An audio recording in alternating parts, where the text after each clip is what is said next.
Thank you. It is now live and time to start our third in the recall candidates debates hosted by us exclusively at YesCalifornia.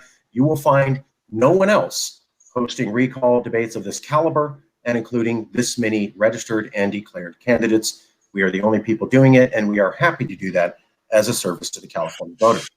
California stands for having the most important conversation that Californians can have. Namely, that there's a great deal of political division and hurt feelings going around. Democracy requires everybody to be able to dialogue, to come together and discuss from their various vantage points and come to an inevitable solution. We're still trying to do that, despite all the hiccups. We have a great show for you today. It is our third in the recall candidates. It will be live. If you are watching, you can post comments, and we will read every third question that the candidates are asked directly to the candidate from you. I, as the moderator, Marcus Ruiz-Evans, will make sure only appropriate questions are selected. So if you are the public and you have legitimate questions on the top 15 crises California is facing and how any of these candidates should deal with them, please send those in. Only appropriate, legitimate questions will be selected by myself. That's the rules. So please send questions in. Please don't make colorful commentary for the sake of making it. These people have spent a lot of time and effort to be here, and one of them could be running the world's 5th largest economy with 40 million people. Let's appreciate that as it is. Our candidates today are Nicholas Wildstar, Fuji Shiora, Chauncey Slim Killens, Louis Marinelli, Adam Papagon could not make it today, and Professor James G. Hannick. Some of the faces you've seen before, some of the faces are new. We apologize to Mr. Shiora for not being able to make the previous debate. That was my fault and my fault alone. I take full responsibility. Thank you, Mr. Shiora, for being here. Let's get right into it. There's going to be a recall election coming. And as the elections go, anybody could technically win. A lot of people thought Governor Schwarzenegger would never be governor when he announced his candidacy, and even well into his term. But in fact, he was governor, meaning that it's a wild race to the finish, and nobody knows what happens. Polling initially has shown that support against the recall has been going up. However, it is still months away from the actual vote. And recently, the governor announced that he would continue the state of emergency to an undeclared date. I got to tell you, that is riling up a lot of people and making them scared and unhappy. That will have a definite effect on support for the recall. Nobody predicted the governor was going to do that. He had a lottery winning. He didn't even announce it. A reporter came out and just haphazardly asked, hey, by the way, the deadline for ending the pandemic's tomorrow. And he goes, oh, yeah, I'm not doing that. So it wasn't even announced. We weren't even told. It was a haphazard manner with a lot of streamers in the backyard behind him. Definitely the voters are going to see that. Definitely that's going to have an impact. I'm not saying you should be offended or not. What I'm simply saying is that this is a roller coaster ride. Things are happening every week, and they are magically changing the role of the voters. Let's take a little bit of facts about this recall election before we hear directly from the candidates. We have prepared this presentation for you. So let's go to reading view. This first slide shows Newsom's approval rating is higher than Gray Davis's. Whoops. There, I hope that's back on screen. This shows the Newsom's approval rating is higher than Gray Davis's. However, what we like to point out is that at one point Newsom was doing as bad as Davis. These points here. Additionally, in the 2003 recall, Davis was coming up, whereas Newsom is projected to keep sliding all the way to the beginning of the recall. That's an interesting thing. This comes from Cal Matters, a very reputable source. Now, one of the other things being said is that everybody who backs the recall hates vaccines, is a QAnon conspiracy theorist, they hate immigrants, and they love Donald Trump. I'd like to tell you personally, that's not true. Of course, there are Trump supporters who back the recall. Of course, there are Republicans who don't believe in vaccines backing the recall. And then there are a lot of Green Party members, Democrats, and social progressives who think that going to the French Laundry when you're telling everybody that they can't was not okay, and think that the draconian policies on our economy were not okay. My mother is full-blood Mexican and hates Donald Trump. And Governor, you said that she's a white supremacist bent on revenge. That is categorically false, sir, and I'm offended by your statement. Now, let's take a look at this information. Now, there's a lot of information about outside monies coming in, and these things are only happening because big backers. So the recall supporters are saying, oh, you know, the Dems are behind all this, whereas the people who are against the recall are saying big numbers of Republicans from outside of California are funding. That's not true. Both sides, for the recall and against the recall, have received the majority of their funding from large contributors, not from regular citizens. Both for the recall and against the recall have received the majority of their funding by big name contributors who may have strings attached, not from regular people. And 90% of the money for both sides comes from regular Californians. In fact, if we look at the total amount of Republican money coming outside to rig this election, here it is, and it is less than the amount of money of people from San Francisco. There is more money from people in San Francisco backing the recall than all Republicans across all of America in total. And now the anti-recall people have a little bit more money than the recall, but again, I want to point out, we're talking about major donors versus major donors. This is not the public versus the public. Additionally, I'd also like to point out, why are the Democrats telling nobody to run at all for fears of it supporting the recall effort? Here's how the recall will run. You will cast a ballot, should Gavin Newsom be recalled or not, and then you will pick yes of all the different candidates. This again is how Schwarzenegger won. 51% said, yes, let's remove Davis, and then Schwarzenegger won by 48.6. He didn't even get half the vote, but he won. Again, nobody thought he would win. Here's a little bit of information on support for the recall. Now, these polls are a little bit old. They're about a month old, and yes, the numbers change, but what we'd like to look at is trends. So for many months, January, February, March, April, there was a static trend of support for the recall and against, meaning voters weren't sure. And the trend is largely that they've stayed in their two camps. Here's an interesting thing. When we talk about who supports the recall, 56% of the voters say, according to the Public Policy Institute of Likely Voters in March, very recently, no, let's not recall the governor, let's keep him. But here's an interesting thing that these polls do not mention, or the press is not mentioning.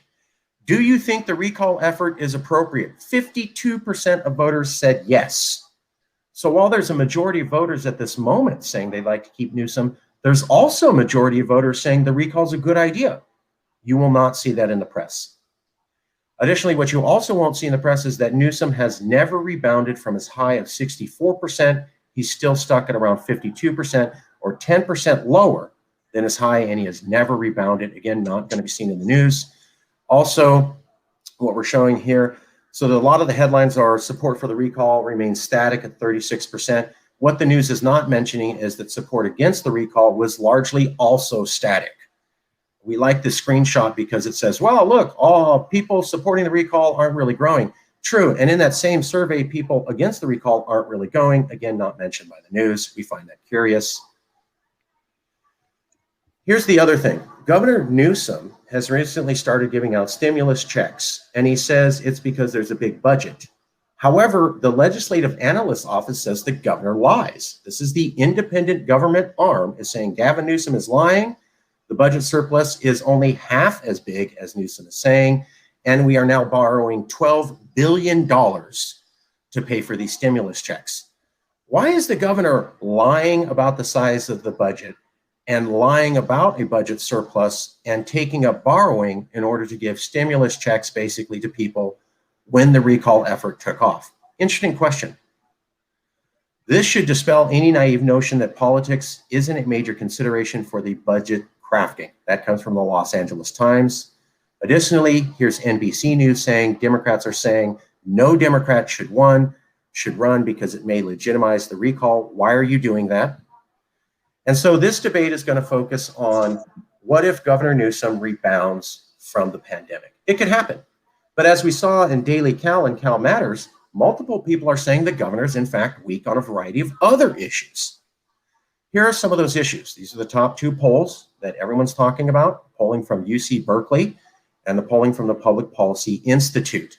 They're showing that Newsom is actually very weak on drought, criminal justice, housing costs, the homeless issue. Only 13% of voters support him. And in no area does the governor receive more than 40% of support for any particular issue. So while a majority of voters may like Newsom, he can't get above 40% saying they like anything he's doing in particular. We took the issues identified from these 2 polls and generated this list of questions. We've shortened it down to 15. These are the issues that California voters care about from these 2 polls, and they're the questions that we're going to ask all these governor candidates in a random manner, how they would deal with these issues. Our candidates today are going to be Nicholas Wildstar, Chauncey Killens, Hillary Fuji Shiota, Louis Marinelli, and James G. Hannick. Let me show you the questions right now that we will be asking. Here are the issues. The questions are going to come from random.com. Give me 1 second to generate that. I'm sorry, random.org. We are going to do a random number generator. I will show that in 1 second. I need to show everybody. Okay, I'm now going to show everybody to be fair. Here's what we're going to be doing.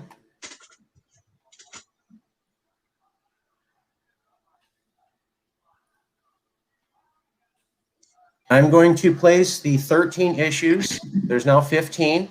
I will click this number to generate which of the issues we are asking about. This will be how we decide which question a candidate is asked. I'm going to place the list of all candidates in here.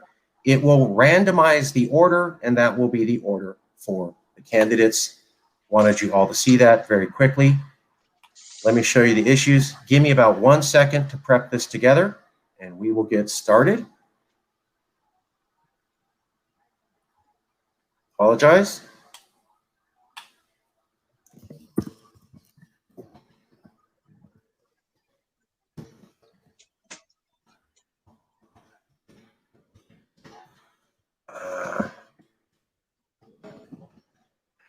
Okay, we have, I'm sorry, 1, 2, 3, 4, 5 candidates. Chauncey, Wildstar, Hannick, Schroeder, and Early.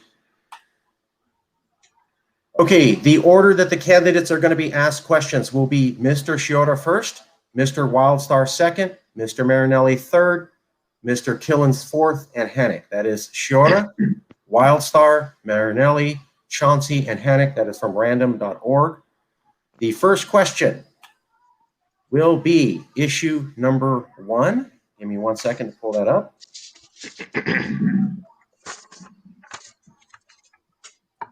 Pardon me, are we doing opening statements? Okay, so the first question is going to be for Mr. Shiora, and the first question will be, sorry, bear with me, climate change. Mr. Shiora. Are we going to do opening statements? No? We can. If people would like to do opening statements, that will cut into time for questions. Would all the candidates like to do opening statements and remove some time for questions? Let's do, I'll need to see, okay. Mr. Shiora and Mr. Hannick, are you okay with that? I'm okay with it, sure. Mr. Hannick, are you okay with that? Professor? Mr. Hannick, are you okay with cutting down on time for questions to do opening statements? I've unmuted your mic, sir. Yes, although we did do that last time around. Okay. Mr. Marinelli, are you okay with cutting down on time for questions in order to do opening statements as requested by one of the candidates? Most of the other candidates have approved of that, sir. I have to ask you your opinion. Are you okay with I can't hear, so I'm going to leave the studio and come back in. Can you hear me? Can you hear me? He said he's going to leave and come back. All right, we're going to do opening statements since the majority of people said that that was okay. That will cut down on the amount of questions for the candidates. We will still do it in the order in which we said. I will start the timer. Candidates will have 1.5 minutes to do an opening statement. We will start with Mr. Shiora. You have 1.5 minutes to do an opening statement starting now. Mr. Shiora. Thank you. My name is Hilaire Fujishiro, F-U-J-I, Family, Unity, Justice, Integrity. I have a website called www.governor.life. I am your pro-life candidate. I'm also one of the few candidates running as already an elected official as a library trustee. I've always tried and will continue to strive to save taxpayers' money, fight taxpayer money being spent needlessly, and improve services. Also, my background is in technology. It's so important to have a candidate with a background in technology that affects everything from climate effects to our economy to job creation. I look forward to having a vigorous civil debate today by my fellow candidate. And, I have bold new ideas. It's out of the box, but it's time to think clearly, what can we move forward? Encourage you, go to my website, www.governor.life. I am your pro-life candidate. I'm your independent candidate and self-funded candidate, and I'm here to get the job done with your vote. I'm looking forward to your questions, and I'm looking forward to answering those questions, just like that was asked, like on climate change. Now more than ever, we need to review our climate change regulation with lawmakers, industry leaders, and academia to make sure our farmers are protected and at the same time has a sustainable future. Food security and immigration, Second Amendment rights, all these are important issues that will be addressed sometime. Sorry, And that's I'll time. look forward to answering them. Thank you. Sorry, that's time. Okay, opening statement from candidate Wildstar for 1.5 minutes, starting now. All right. Hello. Are you able to hear me? Yes, sir. Okay. Nicholas Hello, Wildstar. I'm Nicholas Wildstar. I'm a rapper and activist, aka activist, that spent the past 10 years protesting against government corruption and a wide range of other issues. I've been involved in community cleanup projects, feeding the homeless, and many other projects to make California a better place to live in. I'm a criminal justice champion who has battled against police abuse and have won. I've argued for constitutional rights against judges in the court of law, and even with my freedom under threat of being taken away from me, I've never backed down. I'm a man of principle, honor, integrity, and am dedicated to the advancement of liberty. Because of this, I was endorsed by the Libertarian Party for Governor of California, Fullerton City Council, and Mayor of Fresno. I'm a faithfully married man to a gorgeous woman I've loved through good times and bad for over a decade. I'm a new father to a son who I would move heaven and earth for so he can live free on a land where he won't have to worry about being killed for the color of his skin, the type of clothes that he wears, the amount of money he may have, or any other type of prejudice that would hold him back from living as God intended. My family deserves to exist in that reality, and so does yours, which is why I implore you all to recall Gavin Newsom and vote Wildstar for governor now. Thank you. Perfect timing. We're going to go to Mr. Marinelli for an opening statement for 1.5 minutes. Mr. Marinelli, can you hear us? I can hear you. Can you hear me? Yes. Yes. Mr. Marinelli, opening statement, sir. 1.5 minutes, starting now. Thank you. My name is Louis Marinelli. I'm a candidate for governor. My plan for this election is to run a campaign based on a simple platform. And that platform is to declare California to be an independent country. The reasons for this are many, but they boil down to the simple idea that California is ready to stand up on its own. It's ready to spread its wings and become an independent country. We have what it takes to become an independent country if you consider our population, our natural resources, and our international connections and relations. On top of that, if we talk about from the other side of the equation, why would we want to leave the United States? Well, the reasons for those are many. First of all, I'd ask you a question. If California was an independent country today, would we vote to join the Union? Are things in America so great today that we would join the Union voluntarily today? I don't believe we would. In fact, the situation is quite the opposite, that things are deteriorating in our Union, and it's time for a national divorce. And that's what the basis of this campaign is. Campaign is to make California an independent country and to pursue a future where we can build a new future for Californians involving the reconstruction of our infrastructure and fully funding our public services. Okay, wow. Ahead of schedule, nice. We're going to go to Mr. Killens, and then we'll go to Mr. Hannock. Mr. Killens, how would you like to introduce yourself and why you're running for the recall candidate? Yes, my name is Chauncey Killens, and with your help, I am extremely convinced that I will be elected the next governor of California. If it's a fair election and no Dominion voter fraud machines are used. And I will defend our God-given rights, which were codified in both the Declaration of Independence and the Constitutional of the United States of America. I will defend our faith, our family, and freedoms which are eroding in our country and yes, even in California. And these are just 4 things I will do. I have a plethora of lists, but this is just a short list to share with you. First, I will prohibit critical race theory in all public schools, K through 12. Secondly, I will also make it mandated that ultrasounds are administered to anyone that decides to get an abortion, with hefty fines, possibly losing your license, and jail time. Third, for all my racist white supremacists that wear blue, I will aggressively offend your right to protect our communities, and I will not defund police. And fourth and final, I will defend every law-abiding citizen's Sorry. Sorry. Yeah, I'm sorry. We're trying to be fair. It's fine. It's fine. Professor Hannock, let's do Yes. My name is Jim Hannock, and it's a pleasure, a privilege to be here with you today. I too have a website, Dr. James Hannock for Governor, and my main reason for being in this race is to advance the American Solidarity Party. We're a party that believes in a consistent ethics of life. We believe that the common good should be the North Star of political activity.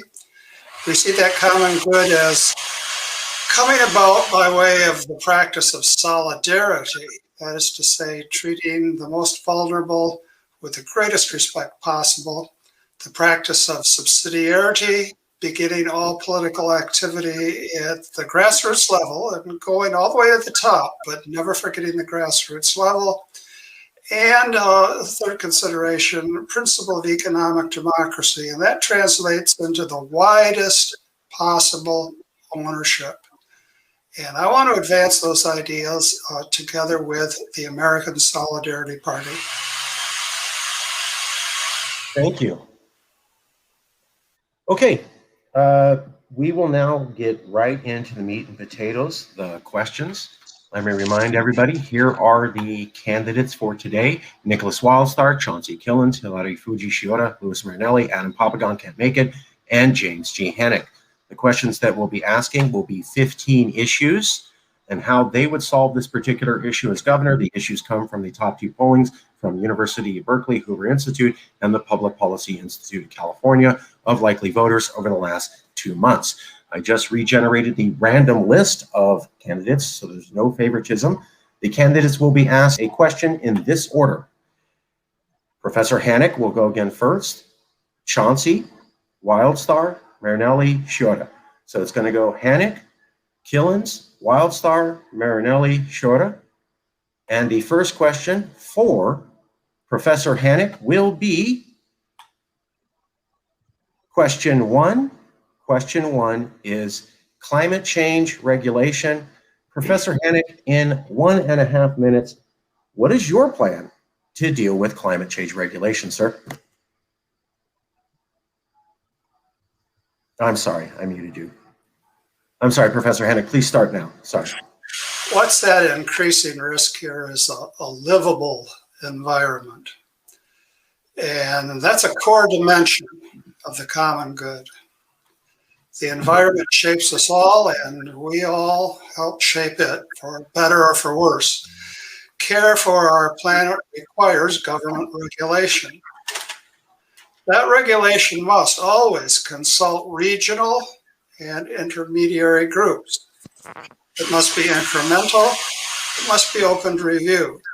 But regulations can only do so much. There is always our own personal responsibility. We are each responsible for limiting our carbon footprint. Do we really need to fly to Disney World? Probably not. Do we really need an SUV? Maybe not. Could we take the bus more often? Yes, I think so. I learned about sociology more from taking the bus than from reading any sociology books. Okay, thank you very much.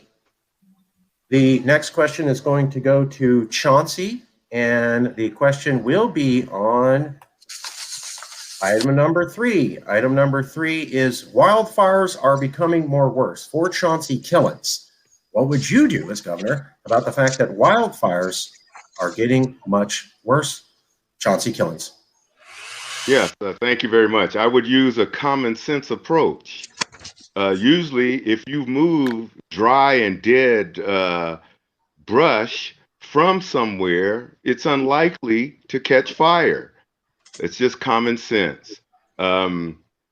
Because we're trying to save insects and bugs and certain species of animals more than human beings, paradise burned down to the ground, destroyed people's lives. And it's amazing, those ecosystems, they're still there despite the fire. No, that's nonsense. No, those animals had to flee because of the stupidity of government. And I will challenge this stuff. We will go in there with the fire department and we will clean that place out all over California. And I think in a few years, we would go to the major areas that need to be cleaned to blush, cleared, recycle some of the stuff that we remove. And then we will make roads and places so the fire department can get in and prevent these fires from destroying. And we will get help from the insurance company. We won't run them from the state. We will bring them in and we will devise a plan to make it still protect the forestry, but use common sense in doing that. Thank you. Thank you. The next question is for Nicholas Wildstar. I used the random number generator, and the question for governor candidate Nicholas Wildstar is state taxes reform. For Nicholas Wildstar, state taxes reform. Governor candidate Nicholas Wildstar for 1.5 minutes. Yes, well, when it comes with regards to taxes, I do plan on suspending all state taxes. This would include income tax, property tax, sales tax, corporate tax, luxury tax, business tax, all taxes to provide economic reprieve to those in California. I think our economy could definitely use that right about now, especially to get it stimulated, since it's the people that generate the economy, not the government. Unfortunately, that's what we have right now with our governor providing stimulus payments by way of a universal basic income system, which they are now implementing, which is based on a fiat currency that isn't really backed by anything at all. So I would like to create a state currency here in California under my Gold New Deal. I'm going to be laying out the groundwork for that, as well as a state-owned cryptocurrency, the Cali Bear is what I'm calling it. So if you want to make sure the people of California are able to have some buying power and are able to improve their state of living in the state of California, then be sure to vote Wildstar for governor. You guys are doing very well today. The next question is going to be for Louis Marinelli. I ran the random number generator. It picked issue number 15, undocumented immigration. For candidate Louis Marinelli, What is your plan to deal with undocumented immigration as governor in 1.5 minutes, starting now, sir? Thank you. I think that the first thing that we need to do is to declare California an independent country, and then we need to offer a citizenship status to all residents of California.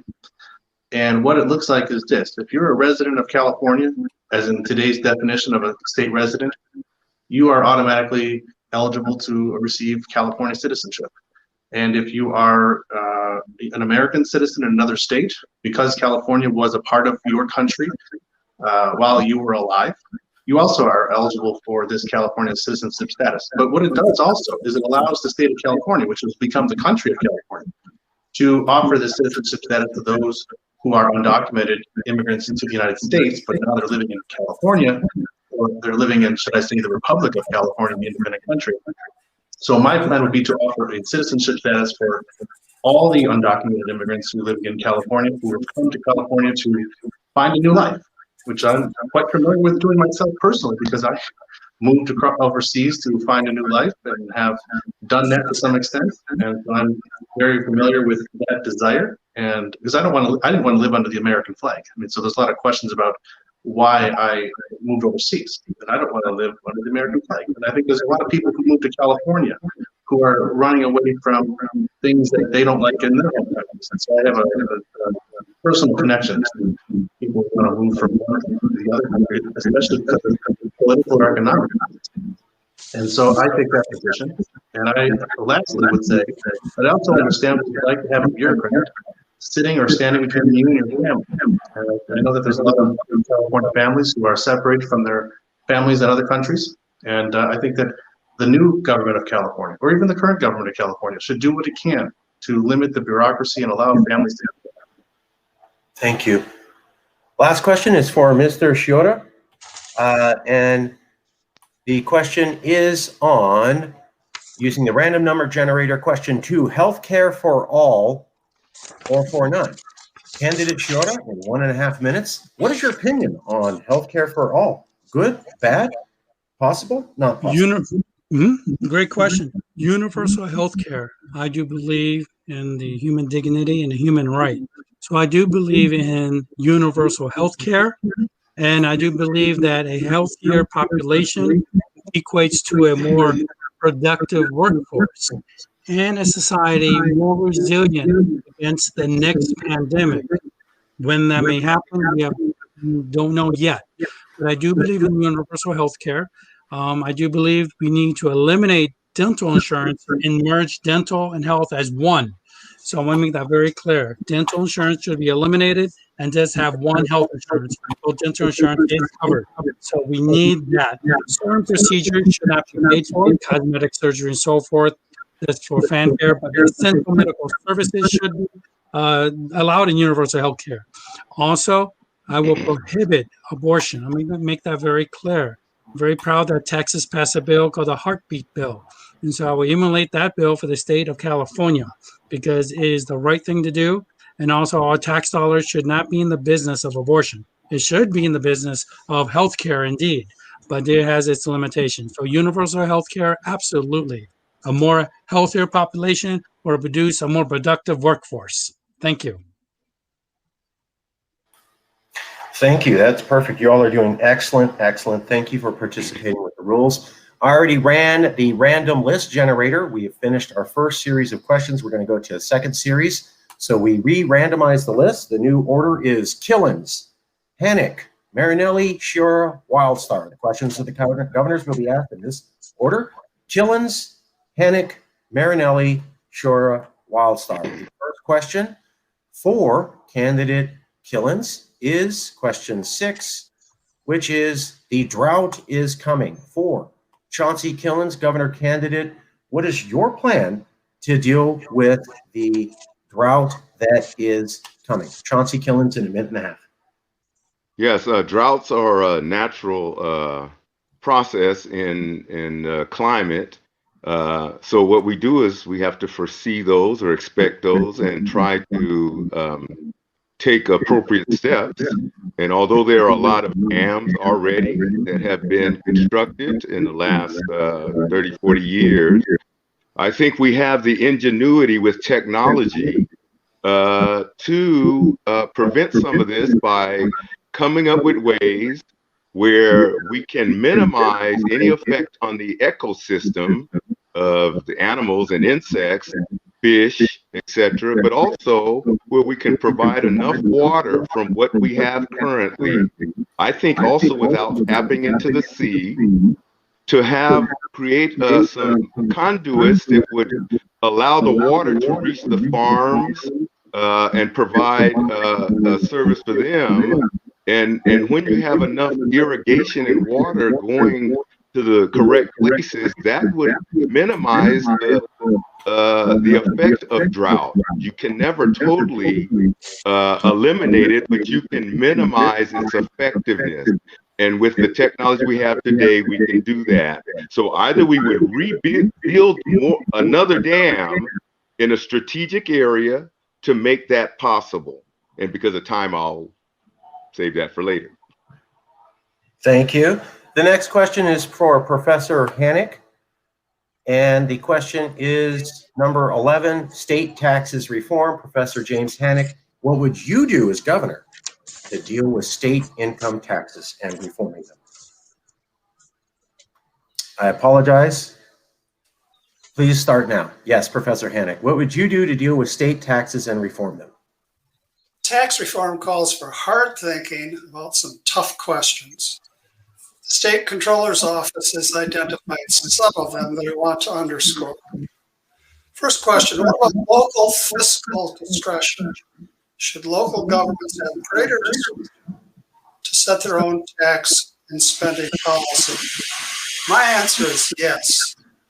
Second, what about the tax on capital gains?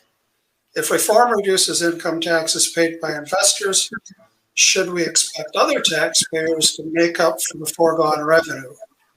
I'd answer that we should first take a hard look at what we are using our revenue for. Next question, how about financing the infrastructure upkeep and development? Why not talk about roads first?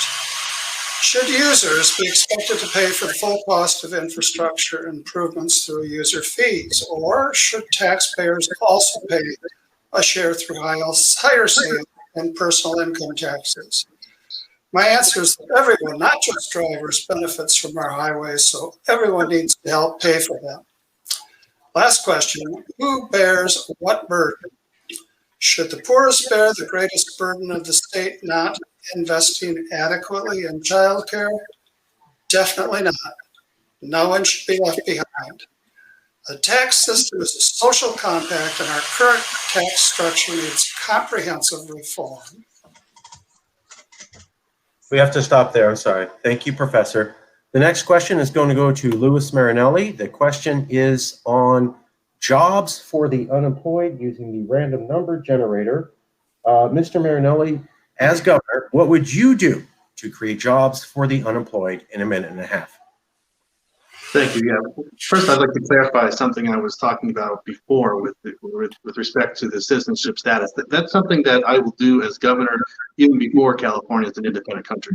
California, under my governorship, will establish a category of what's called a California citizenship, and we can extend that to who we wish. And then with that status, we can offer those citizens California state government services and programs. That's the way that'll work before. As to this question about jobs for low income and homeless, you said, right? Marcus? Yes. Okay.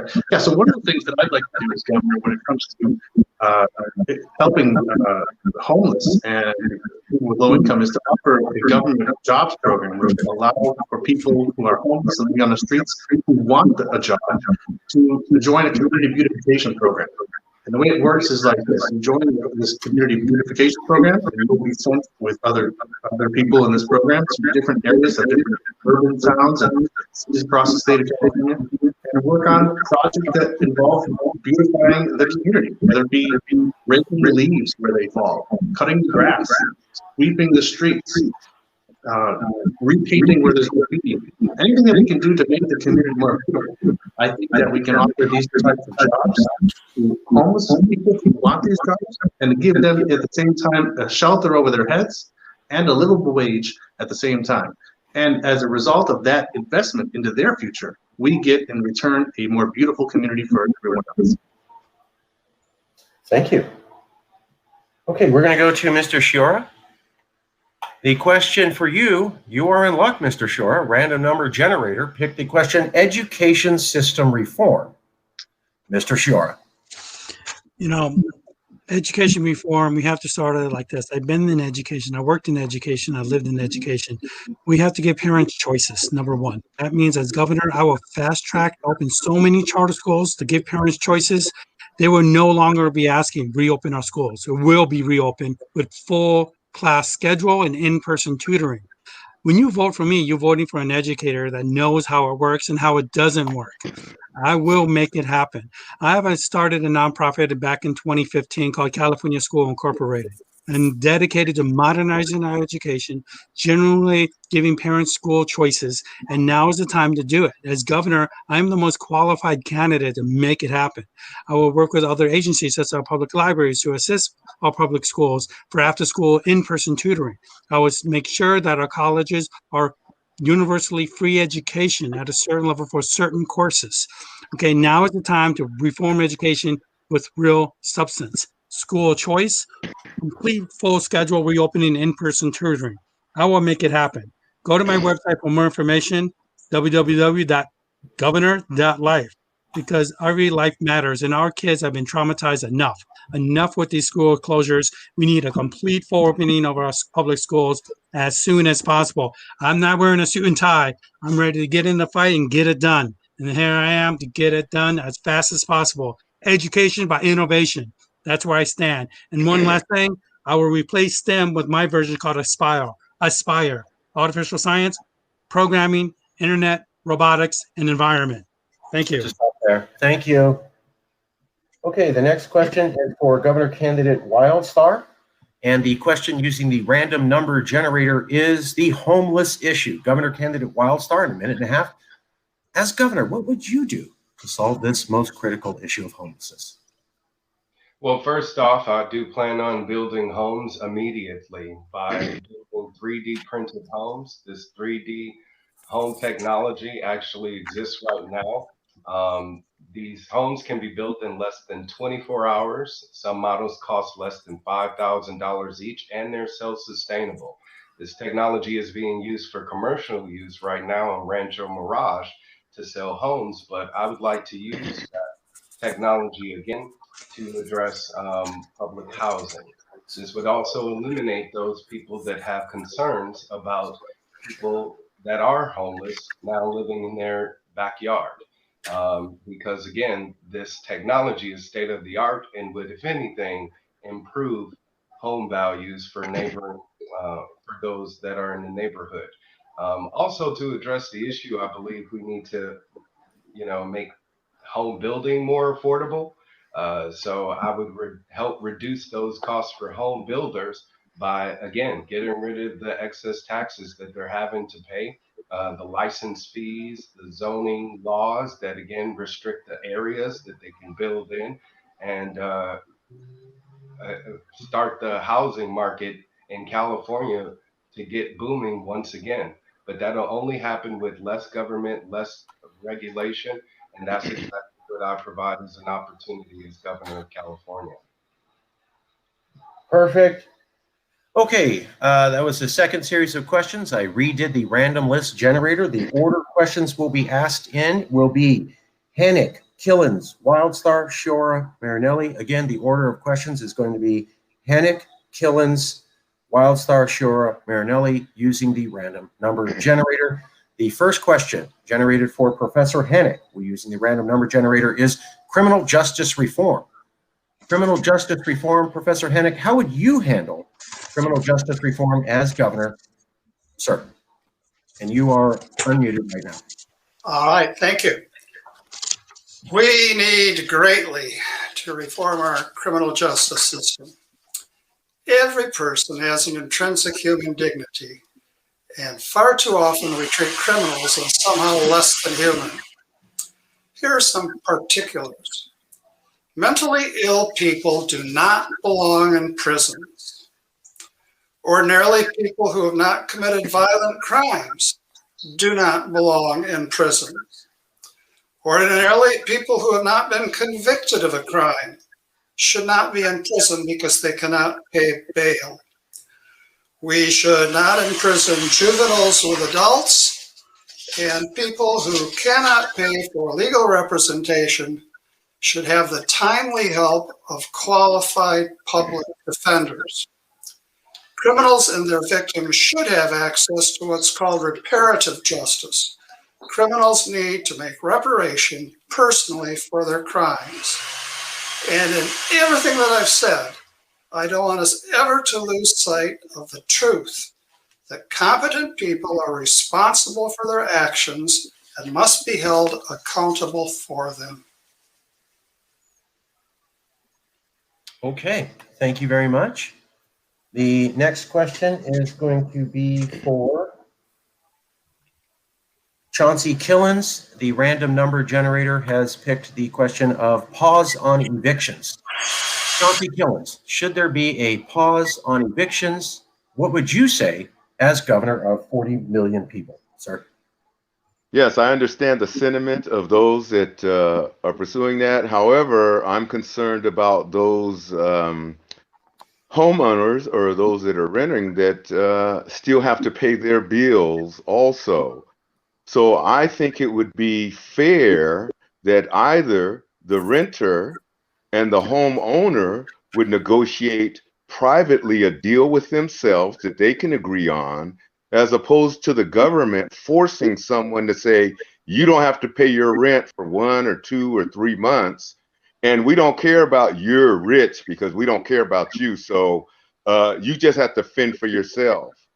And it's wrong and unfair to make people that work hard, to make them take the brunt of it because the government decided to do that. So my suggestion would be that the renter and the rentee come together. They could create something. I would create something where they can come together and negotiate something. Either we would give them a lower a loan rate for a period of time, say 3 months, to get through their hardship, and they would still make some kind of payment on their rent, because remember, the owner of the home still owes. They still have bills to pay. So wrongfully stealing from someone else and saying, well, we're going to help you because you don't have as much, you don't know how much money the renter has. And because somebody owns the home, you don't know how much money, you don't know how much debt they're in. So I think that's unfair. Thank you, sir. Okay, we're going to go to the next question. This is for Nicholas Wildstar using the random list generator and the random number generator picked question 10, the coming recession. For Nicholas Wildstar, as governor, what would you do in a minute and a half about the recession that some analysts predict is coming soon? Well, as I said, the best way to stimulate the economy is eliminate these taxes. The forgotten depression of the 1920, basically the way that we were able to bounce back as a country in 1 year was because government decided to not tax us anymore. And I think right now that economic reprieve could definitely be used in the state of California, considering the people of California have continually been taxed for our public education system, although we have not been able to utilize it. Our property owners have continually to be taxed, even though, like Mr. Killens just pointed out, they have bills to pay. So we want to provide some economic reprieve all across the board for all income earners in the state of California, which is why I'm not applying my suspension of taxes to one economic group, but again, am extending that for all residents of California. And that's the best way to stimulate the economy. And this will, again, be done on day one by me as governor. And I'll also get started with auditing state finances, so we actually find out where our tax dollars have been going this entire time during this pandemic. Thank you. You all are doing very excellent. Thank you all for being here. Thank you all for being willing to participate by the rules and trying to be on time. I'm sure that everybody watching who will vote appreciates it. The next question is for Mr. Shiora. Using the random number generator, the question is criminal justice reform. Mr. Shiora, as governor of the world's fifth largest economy, how would you deal with how our prison system operates? At any given time, our state of California has about 100,000 people behind bars. This is unacceptable. Sometimes I think the DOC, Department of Corrections, sometimes it stands for Department of Cash. Sometimes it's a moneymaker. We have to find ways not to send people to jail if it's not as serious of a crime. Working in education, we need to really protect our youth. What I would do as governor is create a statewide police agency for our public schools to work with our youth who do get in trouble, who get in gangs, to get them out of gangs. And also, when they do commit offense, instead of sending them to jail, create a job training program for them to join the Merchant Marines. Because many times when I work with youth in the inner city, they say, why am I going to start my life of crime when every time I step outside of my house or my apartment, the gang is waiting for me? We have to give these young kids in the inner city a pathway to economic sustainability and a new life. One way to do that, other than putting them in jail, is letting them get trained and working for the Merchant Marines to go overseas and work in the industry, which is the Merchant Marines, not the Marines, the Merchant Marines, which is the commercial sector of our shipping. I believe that could be a good start. Thank you. Oh, okay. The next question is for Mr. Marinelli, and the question will be the homeless issue using the random list generator. Mr. Marinelli, homeless issue as governor. What would you do, sir? Well, I guess I accidentally answered this question earlier when the other question was something similar, but sure, I'll talk about this again. I'd like to see a program created at the state level with local chapters, whatever you want to call them, where homeless people, if they want the job, if they want it, we can offer them community beautification programs where they're going to go around and work in the city, urban areas, and help beautify our communities by doing a host of different things, depending on where they live. Every community has different needs. They could be repainting where there's been vandalism. They can be raking leaves if you're living in an area where leaves fall during the autumn. Shoveling snow up in the mountains. They can be cleaning up the beaches, things of that nature. There's a lot of work that's done. I see a lot of community work being done by volunteers with beach cleanups. Why don't we offer these type of jobs and allow homeless people who want them to earn a livable wage and put some shelter over their heads to give them an opportunity to get back up on their feet. And so I would like to address the issue by, in short, giving the homeless who want it a job and a shelter over their heads to beautify our communities. And it's going to cost a lot of money, but in return for that investment, we get more beautiful communities, cleaner beaches, cleaner streets, and a cleaner environment in which we all will live and benefit from. Okay.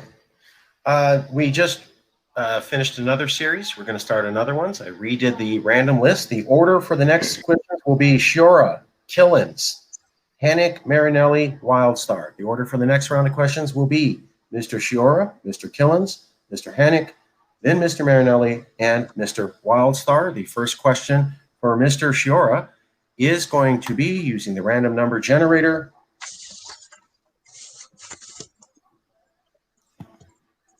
Jobs for the unemployed. Mr. Shiora, what would you do as governor to ensure jobs for the unemployed? Great question. Jobs for unemployment, we have to understand we're living in a new era. COVID has taught us this. Remote distance working does work. Also, we have a lot of buildings not being used at the county level. We need to turn these buildings into trade skill schools, job training for these people out of work. I believe that having job training programs like we used to do in trade schools, this would be a good start. But to prevent future joblessness, we need to get serious about education at the high school level. Replace STEM with my program called Aspire, ASPIRE, artificial science, known as artificial intelligence, P for programming, learn how to program in Python, I for internet, R for robotics, E for environment. Our future economy and now is going to depend on artificial intelligence and robotics, also known as automation.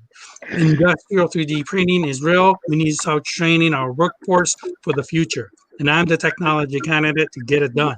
So yes, new job training trade schools we need to do as soon as possible. Technology will be a core part of that job training. And now is the time to do it.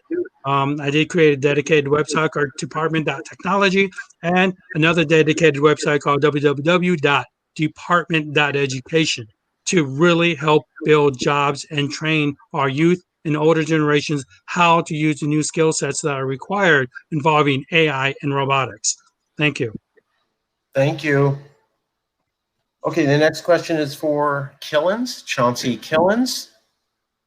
And the question is, using the random number generator, healthcare for all or not?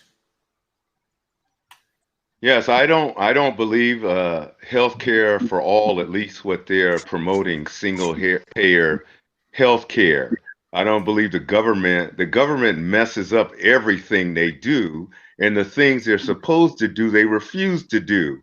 And business mind people know how to solve more problems than anyway, I won't even go there with that. But people that have business minds or entrepreneurs, I think that the system that's set up now, anyone that's sick that has an emergency can go to any hospital and get service. Even though the bill is astronomical, they can go. So currently at this present time, you can go to the hospital if you feel you're sick and you don't go to a doctor, you can go to the emergency. So making taxpayers pay, even John Roberts, when he voted for health care, he said you don't have a right to tax people. Yet the Supreme Court passed it and forcing people to pay a tax for service they're not required to. And it's not my responsibility to take care of other people because the government is forcing me to. If I want to help my family, if I want to get a loan and help my family or my neighbor because I know they're sick and can't afford something, that should be my personal responsibility, not the government saying you're going to pay for everybody to get sick, whether you like it or not. I will discontinue that immediately and come up with something reasonable where people can donate their own funds, even through GoDaddy, FundMe, or some other fundraising system. Sorry, we have to stop there. Thank you. Thank you. The next question is going to be for Mr. Hannick. And the question is going to be on, using the random number generator, undocumented immigration. Professor Hannick, let me unmute you. How would you handle undocumented immigration, sir? We need, and I would do everything I can, to reconcile secure borders with a commitment to human dignity. We also need to address the root causes of immigration. Many of them involve how our country uses its economic power abroad. Particulars, we need to respond to unplanned refugee influxes with humane facilities. Next, we must aggressively target the trafficking of human beings and narcotics. Next, we must provide sufficient resources for immigration courts. We should support decent accommodations for unauthorized immigrants without a criminal record who seek permanent residency. We should overall pursue a generous policy of asylum for refugees, religious and political persecution. Immigration enforcement efforts should prioritize the illegal hiring practices of employers. A general statement: if this land is our land, it is because we are its stewards.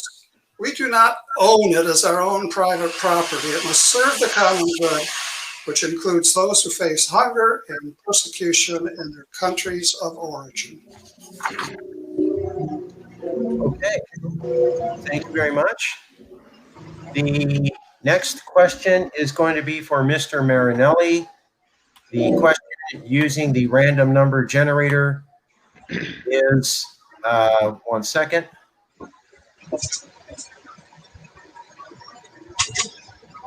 Okay, the question using the random number generator for Mr. Marinelli is healthcare for all or not? Louis Marinelli. Thank you. Yes, I believe that everyone has the right to have at least the basic healthcare services that are provided by your taxpayer funds in government.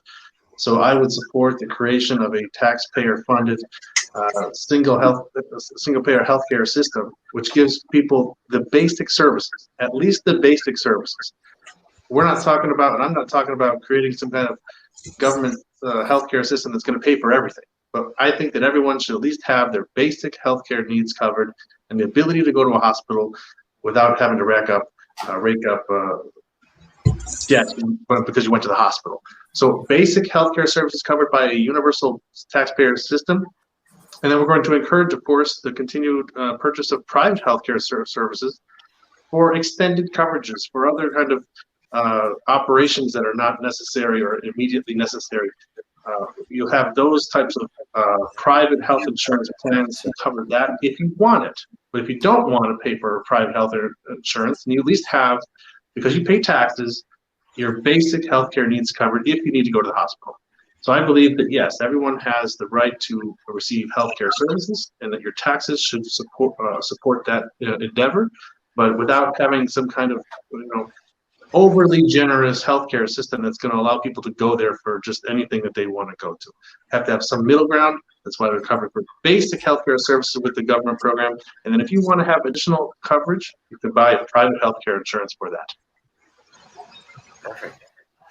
Next question is for Governor candidate Nicholas Wildstar on the coming recession. Coming recession, Nicholas Wildstar. I've already answered that question. Okay. I will do another random generated question. Elaborate. This is what the machine is picking. So this is what happens. Pause on evictions. From the random generated questions, pause on evictions to Nicholas Wildstar. Have you already have you been given that question? I don't think you have. I got it. Yeah. Okay. Nicholas Wildstar, pause on evictions. Good idea? Bad idea? Well, I think I'd address that by saying getting rid of property taxes. The best way to provide some economic relief to homeowners is eliminating property taxes. That way they won't have to stress over having to pay exorbitant fees at a time when they're having to make sure they keep food on their tables and a roof over their head, just like everyone else. So I believe that if government showed compassion towards homeowners, homeowners would then show compassion towards tenants and allow them to work out some sort of a rental agreement on their own. And government shouldn't be involved in that process either. But the best way to address the housing crisis altogether is, again, make the cost for builders a lot cheaper. That way we can have more affordable homes in the state, and you won't have people having to pay a great majority of their income towards rent altogether. I mean, the rent is too damn high in California, so we need to reduce those costs altogether, reduce the cost of living, and once we do that, then our economy will be in a better position, as well as the people of California. So as governor, that's where I'll be attacking the issue at the root of where it begins. Thank you. Thank you. Keeping our promise to the public, we're going to ask every third question. Now, we went through a couple of these because public comment questions hadn't come through, but I'm going to ask every candidate to spend 1 minute answering this question from, which I think is a legitimate one from the public, as we promised. Regarding climate change, how do you feel about investing in nuclear energy? We will go in order. Let me generate a new list. Okay, the new list for 1 minute answers to how do you feel about nuclear power coming from the public. 1 minute answers will go in this order: Marinelli, Shura, Killens, Hennick, Wildstar. That's Marinelli, Shura, Killens, Hennick, Wildstar. Louis Marinelli for 1 minute. How do you feel about nuclear power? I think that nuclear power can be a part of a larger plan to ensure that the state has its or meets its energy needs. I certainly wouldn't support a complete shift to nuclear power. I think that the state's moving generally in the right direction when it comes to adopting a green strategy of trying to use renewable resources. But I also don't want us, abandon completely the fossil fuel industry. I think it's also an important aspect of our energy budget, basically. But I think that we can, when it comes to things like, even if we go back to looking at coal, for example, there's some technology that's been developed that allows it to be done more cleanly, clean coal, for example.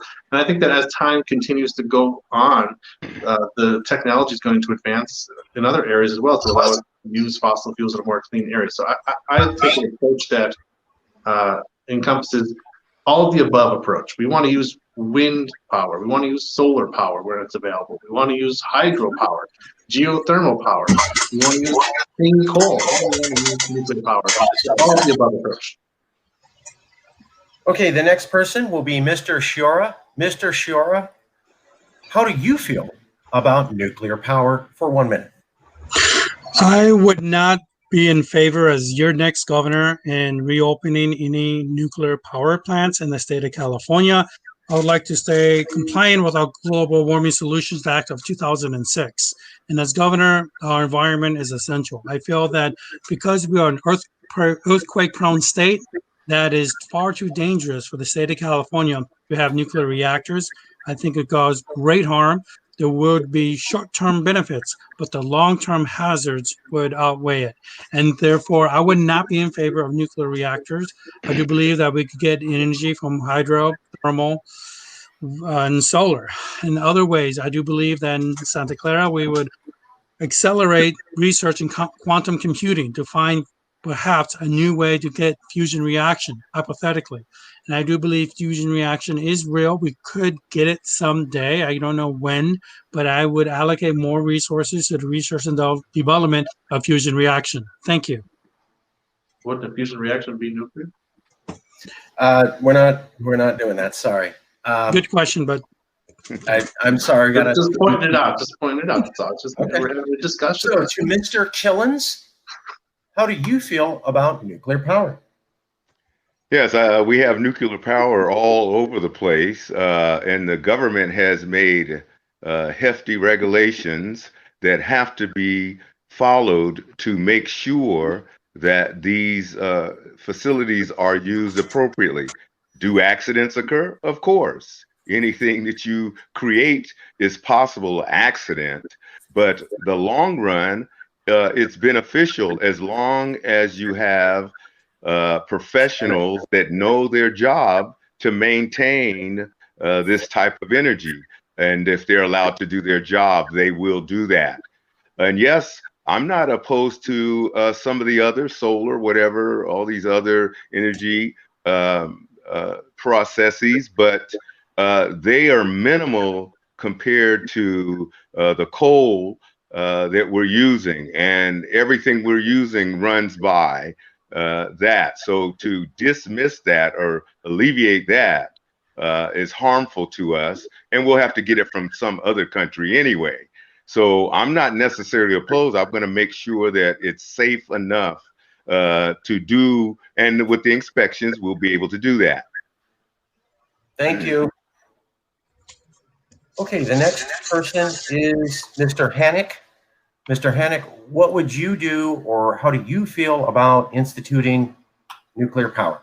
Let me unmute you. You are unmuted, Mr. Hannick. Never mind what I feel. Here's what I think. I think using nuclear power for energy purposes is absolutely last resort. It's inextricably linked with using nuclear power for weapons. The question of nuclear weaponry is one of the gravest questions we face as a human race. Now, I'm for all of the alternative forms of power mentioned, although I think coal should be phased out as rapidly as possible and fracking should not be allowed to proceed. I would like to add one other consideration: personal responsibility. We all use far more power than we really need. If we would just between 4 o'clock and 7 o'clock in the evening cut back on our use of power, we could pretty well get by on solar power. If we live consumerist lives, we will suffer for it. Thank you. Nicholas Wildstar, as governor of California, what would you do about nuclear power? Well, I do support the development of a thorium plant. I actually speak with many different engineers that advise my campaign, and they tell me that it would be a cleaner way for us to, again, utilize nuclear power from a better source. I think the biggest concern for people, the environmental concern, is the amount of waste that would come from that nuclear plant. So as long as there is a clear, drawn out way of where that can be addressed, then I wouldn't object to it at all. Under my Gold New Deal, I actually am supporting the creation of a people-owned utility. That way we can benefit from having our own reliable source of energy instead of being reliant upon PG&E and SoCal Edison. And now that energy will be coming from renewable energy. So please vote Wildstar for governor. Perfect. Perfect timing. Okay, we're going to return back to the random generated list of the top 15 issues. If you are in the public, you can continue to send questions to the public. We will be asking another question directly from the public to the candidates after we finish another round of top crises issues. So please keep sending questions. We will do our best to make sure that they go to the public. Send only legitimate questions. No others will actually be listed.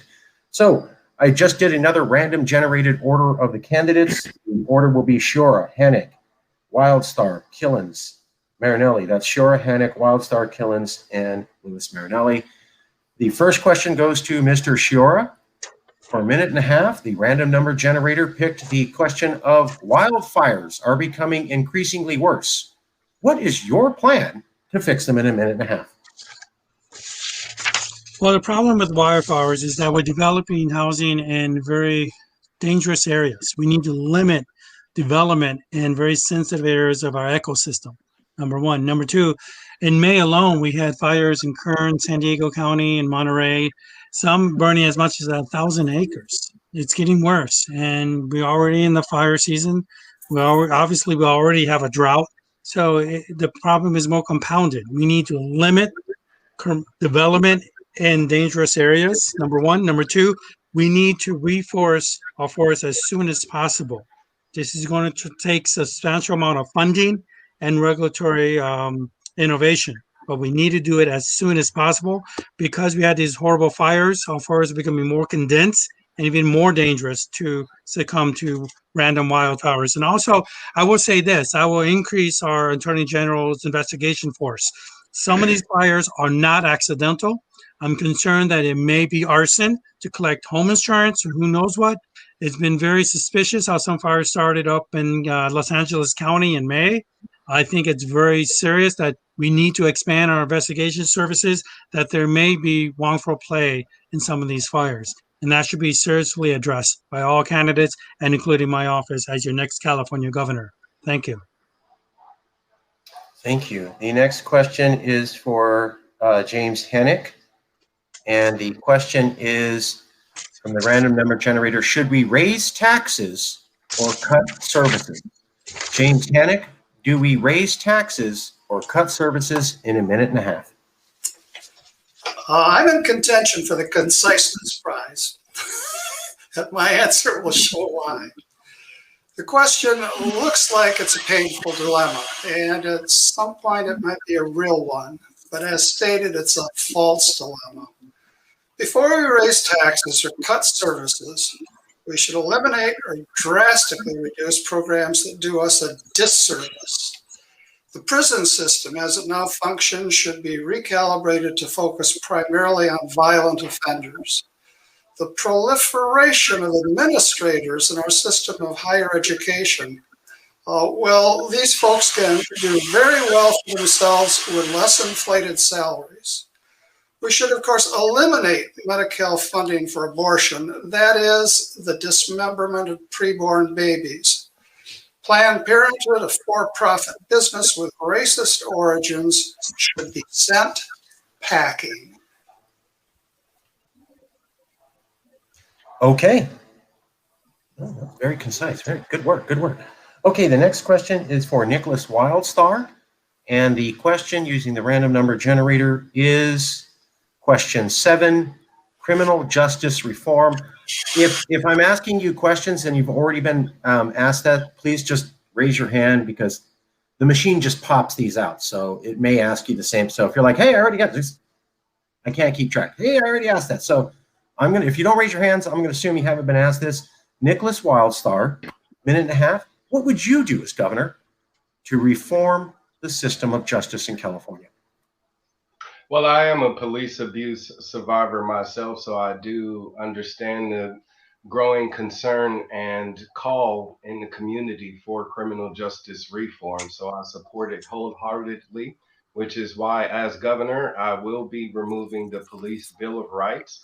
I will be ending qualified immunity, and I will be requiring that any and all police officers carry liability insurance. That way, if there happens to be any type of lawsuit against that officer, any payment for that will be coming out of their pockets instead of taxpayers. So a lot of conservatives are supportive of that, as well as the demilitarization of our police officers, police departments, which a lot of our funding goes to as taxpayers as well.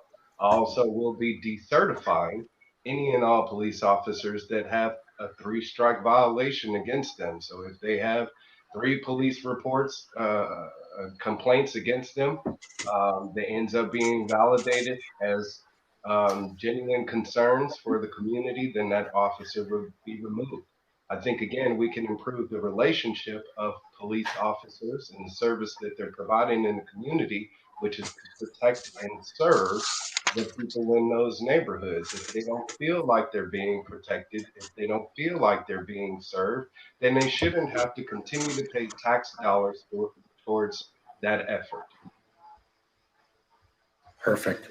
Perfect. Nice. The next question is for Chauncey Killens. Mr. Killens, the random number generator picked out question 10, the coming recession. Have you already been asked that question? No, sir. Okay. The question is to Chauncey Killens on the coming recession for a minute and a half. Yeah, recessions, I believe happen. Yes, some of it's you cannot prevent, but I think a lot of this is contributed by government being too big and trying to do too much, which the Constitution does not allow them to do. And by them making bad decisions, which they claim to be beneficial for humanity, years later you find out we be paying more because the politicians, which usually it doesn't affect them because they have money. So although we cannot prevent recessions, what we can do is minimize them, which I believe Wildstar has made a good point, that I wouldn't go to the same extreme he's going with the tax situation. I believe we can pay certain taxes and the people will decide what those are by vote. But when politicians just by fiat decide things, they're going to raise this or lower this and protect this group and deny this group. This is what creates recessions because politicians, and they always protect themselves. That's why they're never affected by their own rules. I would make a ruling where politicians that make decisions and laws, they would have to follow them themselves or be put out of office. And it'll start with me first. Keeping with our rules, we're going to go to Mr. Marinelli next, but first, any candidate that's named by any other candidate has 1 minute to respond. Mr. Wildstar, you were named by Mr. Killens. You have 1 minute to respond to, he said, in any manner that you would like. Nicholas Wildstar, 1 minute to respond, sir. Absolutely. Well, first, when I talk about eliminate taxes, I'm talking about getting rid of them as far as them being mandatory. Right now, people are forced to pay taxes and they don't have any say where that money is going. I want to change that by shifting to a voluntary structure where people pay taxes, like Mr. Killen said, and they can choose where that money goes. So if they want to continue to fund their local education system or police department or improve their roads, then they can choose to do so, but they won't be forced by the government to do so with me as governor. So I also would like to shift to a taxpayer or non-taxpayer revenue system. That way, government is operating or not operating off of taxpayers' money. I think that would be a better way to approach the system, and that's what I'll be implementing as governor. Thank you. We're now going to return to the question to candidate Louis Marinelli. The random number generator has picked question 13 for Louis Marinelli. How should we raise taxes or cut services? Mr. Marinelli, raise taxes or cut services? Well, I certainly don't support cutting services. There are people in our state that are relying upon services that they receive. So why would we want to cut services? I think that we can cut taxes and keep services. And let me tell you how we can do that. That's the best of both worlds. Well, I guess you might be able to imagine, but my answer to that is California becoming an independent country. California becomes an independent country. We keep California's taxes in California. I'm referring to the federal taxes that we pay to Washington that get redistributed to other states in this country, states that hate California. We're paying for roads and hospitals and schools in Alabama, but we're not paying for roads and schools and hospitals in California. And we're cutting services in California. We're paying for services in Tennessee. It's ridiculous. California is an independent country. It keeps California's taxes in California. We can then reduce our tax, which will please many of the other candidates on this virtual debate today because they don't like taxes. But also keep our services, maybe even make our services even better. Another source of income which we will receive by becoming an independent country is when we de-invest from the American military regime. Right now, the American military budget is over $700 billion a year. California paying 13% or more of that every year. That's $85 billion a year, more, $90 billion a year we're spending on defense. The average defense budget around the world is $26 billion a year. California is paying an average military defense each year of about $25 to $30 billion a year instead of 90, frees up $60 billion a year to pay for services or to cut taxes or to pay down our debt. That's what the benefit of California independence is, and that's what this campaign is about. We're going to go to a question from the audience, a legitimate question. If you are in the public, you can send questions to the candidates. We will take them intermittently throughout the debate while they answer the questions about how they would reform California. This question, we will do 1-minute responses from every candidate. I just ran the random list generator again. The order of response will be Wildstar, Hennig, Killens, Shura, Marinelli.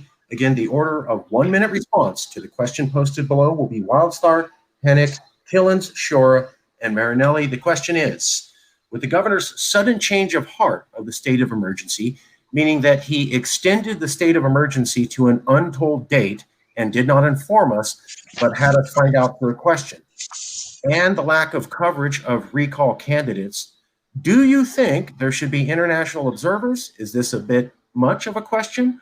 Can we expect a fair election? In your opinion, what do you think is the appropriate response? The first person to respond will be Nicholas Wildstar. All right. I think the responsibility first lies heavily on the people of California. I think we've already done that in responding to our governor's tyrannical actions by calling for his removal with the recall. So we are excited about that recall because it's an opportunity for us to remove him from power now. We should continue to pressure our officials to make that happen sooner than later. But everything that Newsom is doing is giving us every reason to remove him from office, and we should just follow through with doing so through our electoral process. But no, I would not want international agencies to get involved. The last thing that we want is UN soldiers on American soil here in California. So we want to make sure that we're holding our elected officials accountable first, and then we can turn to international powers for support if necessary. Okay. Okay. Very good. Very good. The next response will come from Professor Hannock. Let me unmute you, Professor Hannock. And we're talking about international observers, right? Well, do you think that things are being covered fairly, that we can have full and faith and credit in this upcoming elections, that we do not need to be worried at all about the total lack and almost media blackout of recall candidates, and the fact that our governor extended the deadline into the future with no guarantees of when it will happen in a haphazard manner? Does that encourage faith in a fair democratic recall election here, or does it not, in your opinion? I worry about all of those things, and I think we should all worry about them, and we should watch the governor very closely as this program that you're providing us with does. But when it comes to international observers, I just wonder where they'd come from. I wouldn't want any from Russia. I wouldn't want any from China. I wouldn't want any from just about any places that I can think of, with the exception of Costa Rica. Talk to me about international observers from Costa Rica, and I could get mildly interested. But for the most part, I take that to be an off-the-wall question. Okay, thank you very much. 1 second. The next person to be asked a question will be Mr. Killens. 1 minute response, please, sir. Yes, I mean, if people want to observe from wherever they are, I think people have a right to observe. Whether they have the right to intervene or interfere with the process of elections in California or in America, that is not their right to do. And we as citizens should push back on any attempts to do that. However, what's amazing to me is that Gavin Newsom, without science backing, has shut down churches, closed down schools, destroyed tens of thousands of small businesses in California.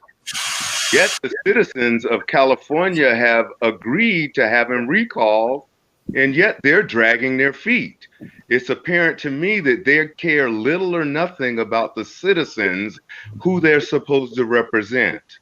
And that's why Governor Gavin Newsom, you are fired. Okay, the next response will come from Mr. Shiora. Thank you. First and foremost, let me thank you for that question. I'm the only person here that's an elected official. And I say this with seriousness, not for any points. I swore an oath to defend the Constitution. That means for myself and for the voters, for all of you. If you, the American people listening and watching, want to defend the Constitution and have a fair and transparent election, yes, having neutral United Nations observers to our gubernatorial election is necessary. I'm an elected official. I'm speaking from experience. I'm not speaking from conjecture. It is desperately needed. We want to do it for other countries. Why not for us? We want it for Iran. We insisted for Syria, but we don't want it for us. That's not fair. We desperately need United Nations peace observers here to observe the election. It is now needed, now more than ever, because there are questionable acts going on. I'm an elected official. There's only 2 elected officials running for California governor at the moment, and yet the mainstream media won't list me. Why? Because I'm asking questions. I'm independent. I'm self-funded. Yes, the intention is intentional to not to let you know about the lesser-known candidates. Invite United Nations observers now for the election. Thank you. Mr. Marinelli. Yeah, so there's so many questions in there. I'm not sure which one I want to take my 50 seconds remaining to answer, but I would say, yeah, sure. If the people want to have international observers, great. I don't think that there's a particular, cause for that, like as if we have some massive fraud going on in our elections, California. But hey, international observers, why not? We have nothing to hide. I would say also that in regards to this decision, I think, is part of the question of the governor to extend his emergency order powers, something straight out of Star Wars. I think that when people give up your rights, this is what happens. You don't get them back. And for example, they tell you that you have to wear a mask, and maybe we can do that. It's not a big deal, but if you give the government the right to make you wear a mask, tomorrow they're going to make you wear a sock over your head. And there are some people who do it. There are some people who do it because they're willing to give up their rights for temporary security. And what did Ben Franklin say? If you give up your rights, your liberty for temporary security, you deserve neither liberty nor security. I don't think that we should be giving the government any precedent to say that we can take away people's rights or limit people's freedoms in the name of an emergency. So I know there's a number of other questions in that big conglomerate of questions, but I think I'm out of time. You were 30 seconds ahead, but we're going to move on. We're going to go back to the top crises that California faces using a random number generator. I already reordered the list of candidates. The new order that the questions will be asked in from the random number list generator is Killens, Shura, Wildstar, Marinelli, Hannick. That is Killens, Shura, Wildstar, Marinelli, Mr. Hannick. Killens, Shura, Wildstar, Marinelli, Hannick. The first question using the random number generator for Mr. Killens is the homeless crisis. How would you fix that, Mr. Killens? And for the public, please keep sending questions in. Chauncey Killens. Yes, I think those people that want to work will do our best. Homeless people, they need jobs. So what I'm thinking about doing is we have 160-something thousand, the most homeless people in California. I think a third of them would love to have an opportunity to get off the streets, find a home, and we would create some kind of environment where they would be checked out first. And then I would encourage them to meet with the fire department and the insurance department, and we would go into the forestry and have them at a certain wage clean those dry brush and stuff out. We'll try to be sensitive to the ecosystem. However, what's more important to me is saving lives and not having fires every year. So if homeless people would be willing to spend, I'm thinking it might take about 3 years to clean all that up. If we take a third of those homeless people that seem to be qualified to be able to do minimal labor, we would set that up and have them go and work 40-hour weeks at a minimum wage. So by the end of 3 years, they would be self-sufficient, making an income. Then they can go back into the community, purchase them a home, purchase them a car, get employment somewhere else because they've already proved themselves that they're willing to work. That would be one method to end the homeless population. Excellent. Thank you. The next candidate will be Fuji Shiora. Using the random generator, the question is jobs for the unemployed. I'm hoping you haven't been asked that already. Yes. You were asked that already? I believe so. I talked about Okay. Okay. All right. Hold on. Let's do another one. Criminal justice reform. That one too. Okay. Housing costs. That I have not been answered. Housing costs. We're running out. The random generator thing is using out. Of course, it's random. That's fine. Housing costs to Mr. Shiora. Yeah, housing costs is out of control. It's creating more and more homelessness, and we really have to get a tackle on it. One way what we would do is allow development in farther away places. Now, some people do drive already 1 or 2 hours. We have to find a way. Public transportation has to be revitalized. One way for Southern California to help jumpstart this is LTA, lighter than air, known as airships, also known as Goodyear blimps. We have modification designs up and around the world, especially in England, where we now have air blimps transporting people 200 miles within 5 hours at very economical rates. So in theory, we can have people live farther, more inland, and yet still retain their jobs closer to the coastline. So we need a better sense of public transportation because housing costs is much, much cheaper the farther inland you go in certain places. So if we could find an economical way to have transportation, say from Joshua Tree to LA, such as an LTA, lighter than air, having that kind of airship to travel for $5 a day, that should be a good start to build new housing that's affordable, so it's less dense. So housing costs could, that's one way to reduce housing costs for Californians is how allow them to be able to live farther inland, but be able to come to the coastline much more affordably. That means air, train, and rail. Thank you. Thank you. The next question is going to be for Nicholas Wildstar, the random number generator. Well, Nicholas Wildstar, have you dealt with pause on evictions? Yes. I have asked you about that? Okay. What about state tax reform? Have you been asked that? Yes. Wildfires are coming. Have you been asked that? No. Okay. Wildfires are coming. Nicholas Wildstar. All right. Well, I think first and foremost, we need to make sure that state officials are doing their job. Right now, they're not doing any land clearing at all. They're pretty much putting a pause on it due to, I guess, environmental concerns, but that's putting us in an even greater state of danger. So what I would like to do is allow people from the public to be able to come in and do their own land clearing, as the indigenous people of this state actually once did at a point in time in history. So I think if we get back to those different type of ways to address the issue, there would be less fires in the state. California also experiences droughts periodically. This one was expected, and the governor did nothing to prepare for that. So I want to make sure the people of California have lots and lots of water, an abundant amount of water, so much that where they won't have to worry about paying for water, which is why under my Gold New Deal, I will be creating a people's own utility to create water using atmospheric water generators that create water out of thin air, and focus on our farming. And I would like to shift to rock farms, which utilize less water to create more food. So these are the ways that I feel like we could address the wildfires and bring more water to California and make us a more plentiful state.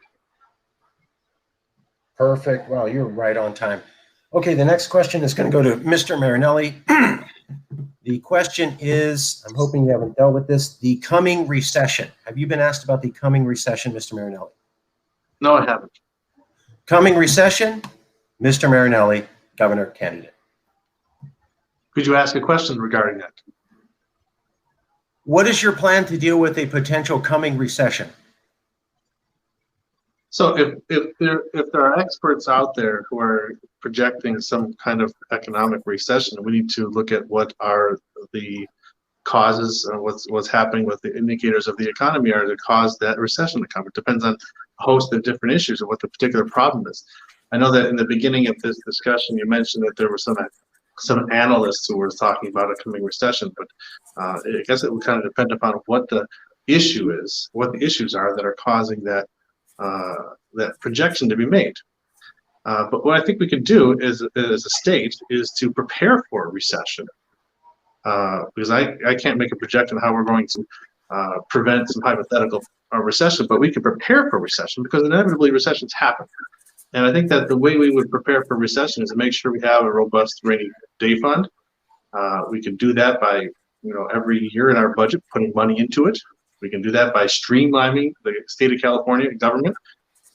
Because, again, I'm going to bring up the topic of California independence because it's so important to so many of these issues. If California becomes an independent country, we can streamline California state government.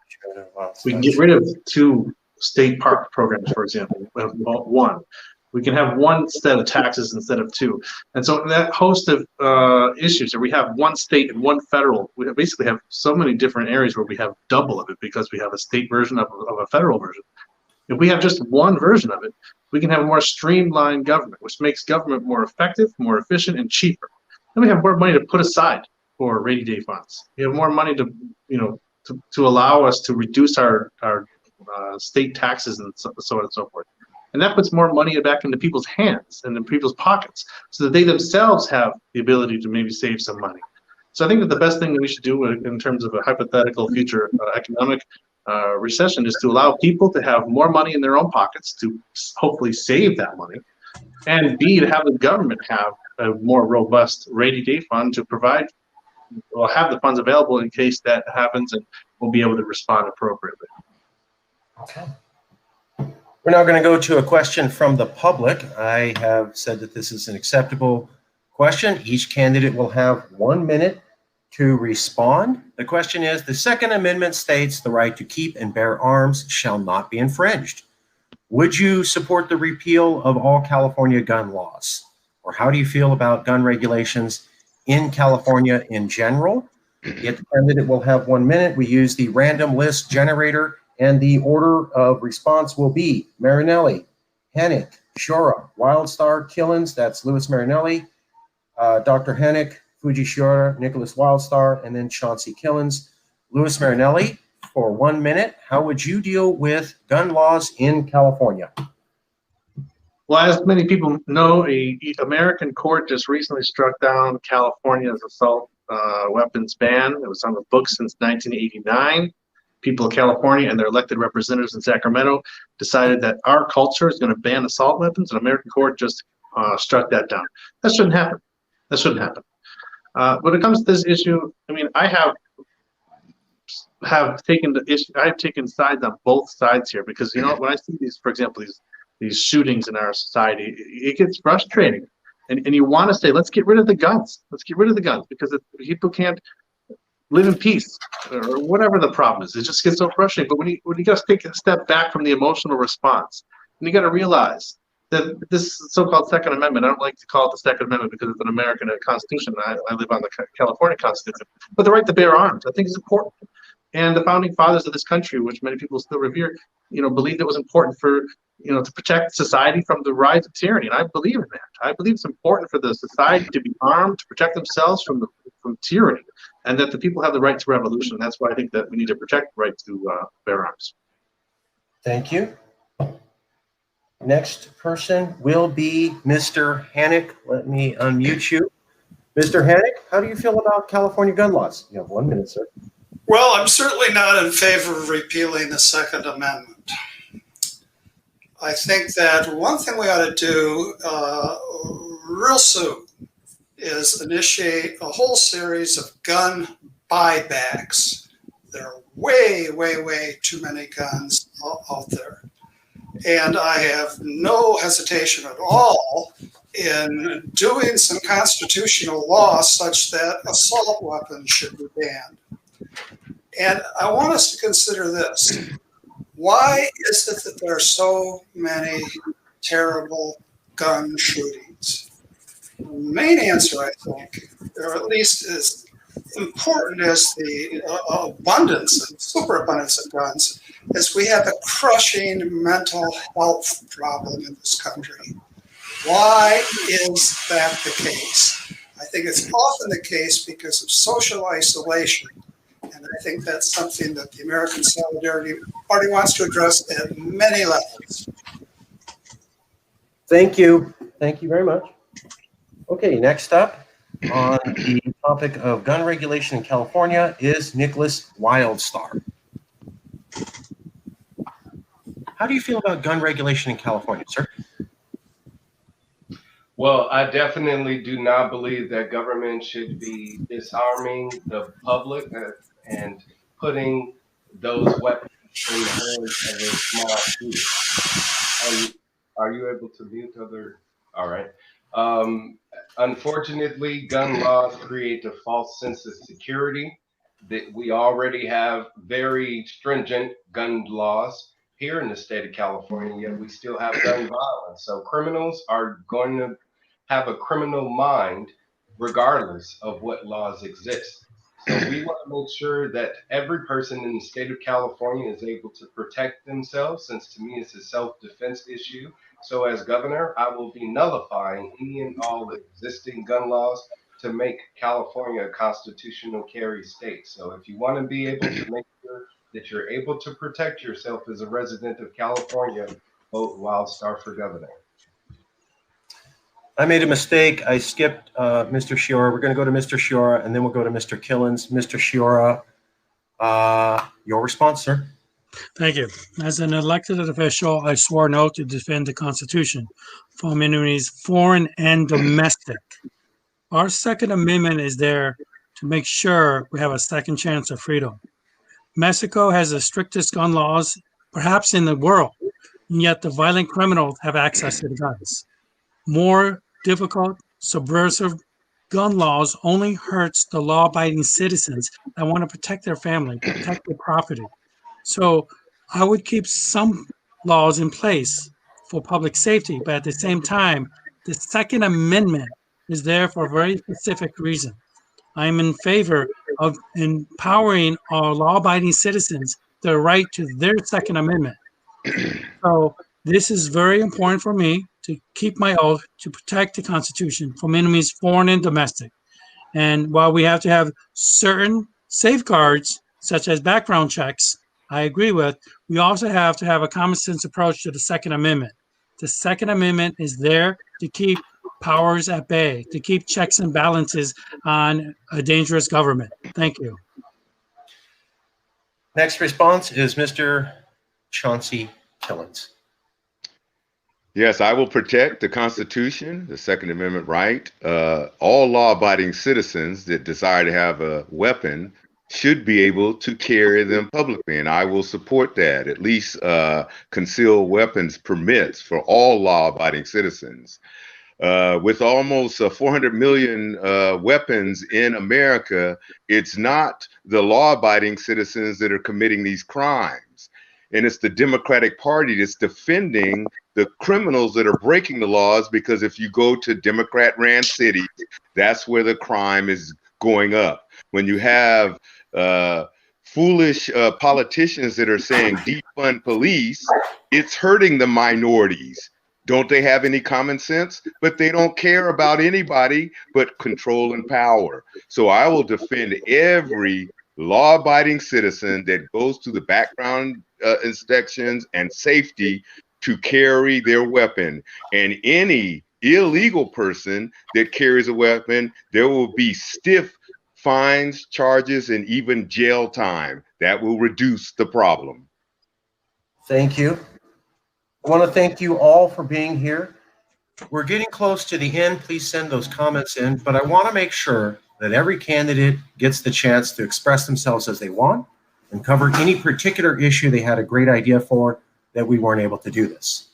I'm now going to use the random name generator, and we will go in that order. Each candidate will have 1.5 minutes to make a closing statement and or talk about their stance on any of the questions asked or any particular issue they want the voters to know about their ideas on.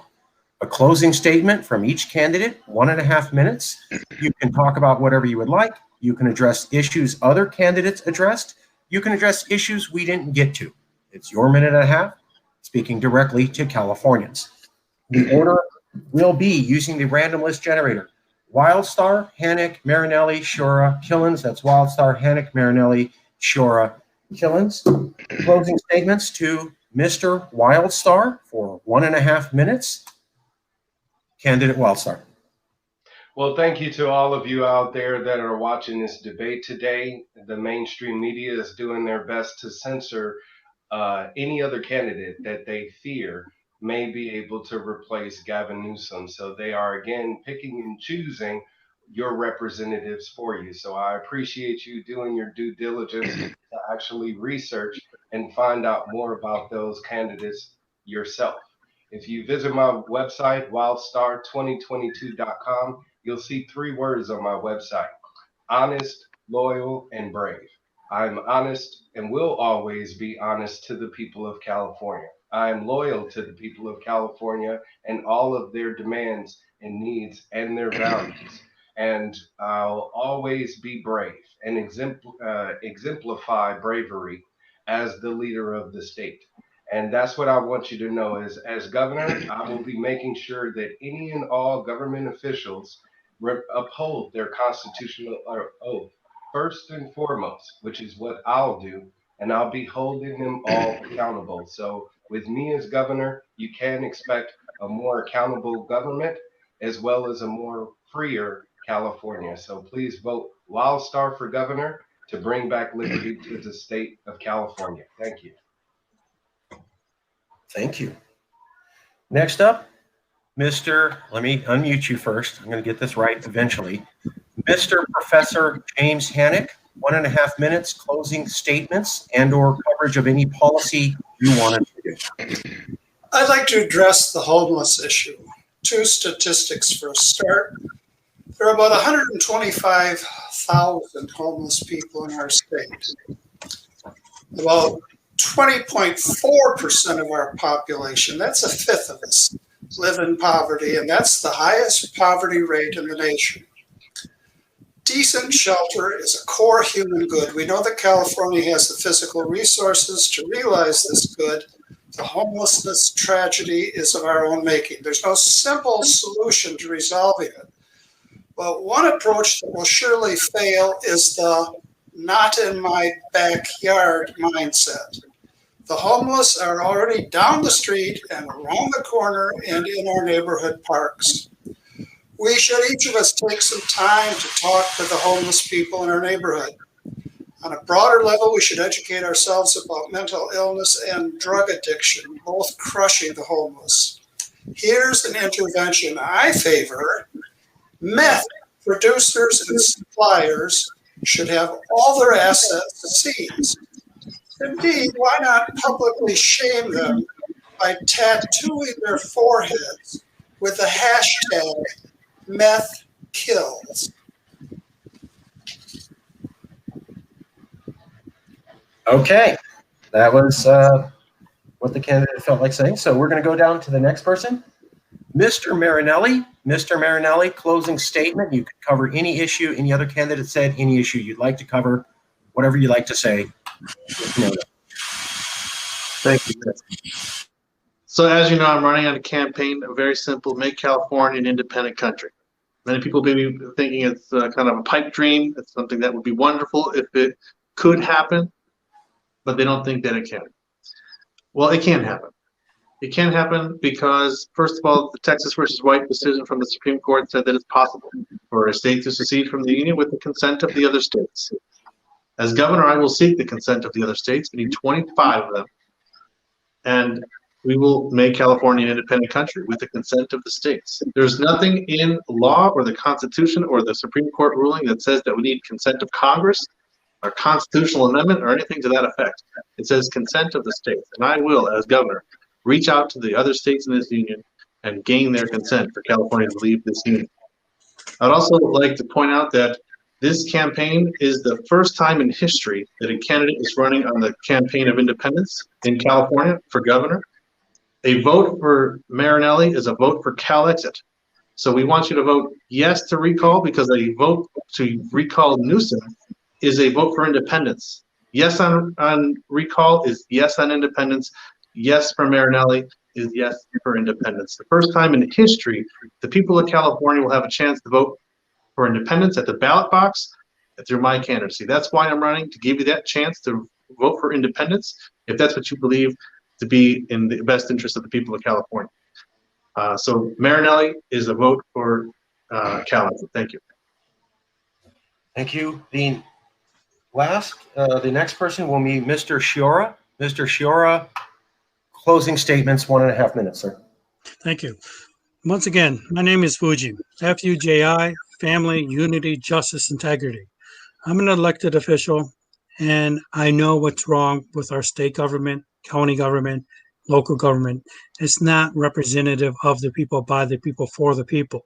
As your next California governor, I will make it more accountable, more transparent. I will open California up for business, open up our schools, go back to what we should be, being normal again. So many people have told me they want to get back to work. They want to open our schools. I will get that done. I have a website called www.governor.life. I'm pro-life. I'm your pro-life candidate. I'm also the educator to make school choice happen, to give parents like you out there, your kids, a future. I will replace STEM with my version called Aspire. ASPIRE stands for Artificial Science, Programming, Internet, Robotics, Engineering, Environment. But here's what's really also important. I'm asking you to also visit my other site called www.canada.contact. It's a list of all known candidates running for California governor. Look at their websites, look at their policies, encourage newspapers and news outlets to invite them to the next debate.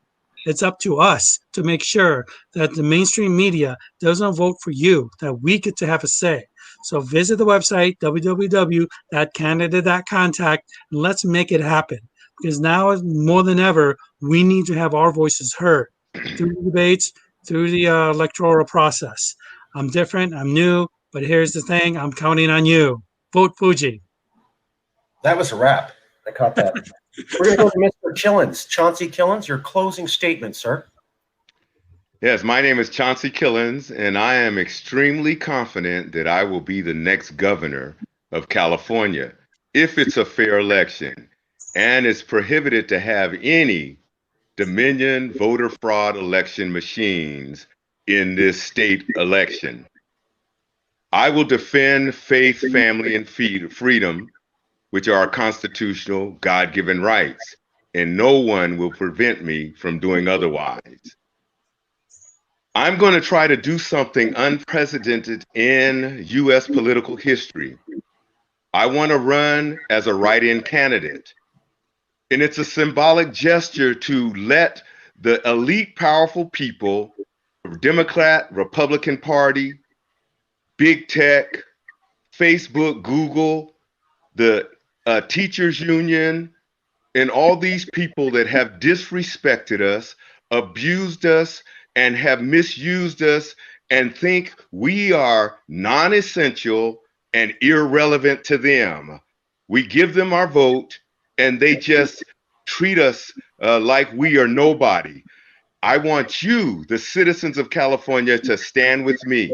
Write my name down, Chauncey Slim Killens, the people's governor.